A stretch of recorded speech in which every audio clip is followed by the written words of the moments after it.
கிடையாது. இது ஏழை படும் பாடம்மா, உன்னால் முடியாது.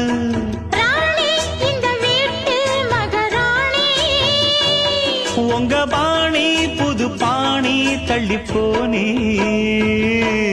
மணக்கு மல்லிகை மஞ்சத்தில் விரிச்சு கணக்கு பண்ணுங்க, கன்னி பொண்ணிருக்கு மாமா.